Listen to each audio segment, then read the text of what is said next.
Start your day with a sweet and healthy treat. Learn how to make a gourmet granola with the help of this video, brought to you by recipes.net. Preheat the oven to 350 degrees Fahrenheit. In a large bowl, add the rolled oats, walnuts, pecans, dried coconut flakes, sesame seeds, ground cinnamon, pumpkin seeds, brown sugar, light oil, honey, molasses, and vanilla extract. Fold until evenly incorporated. Place the mixture into a roasting pan lined with parchment paper and spread evenly.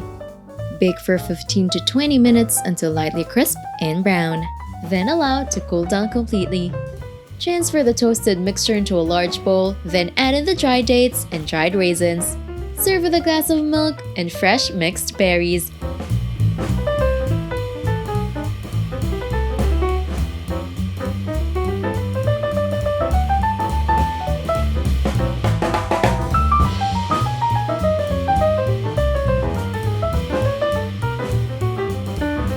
Don't forget to hit like, subscribe, and turn on that notification bell to catch more easy and tasty dishes to try at home.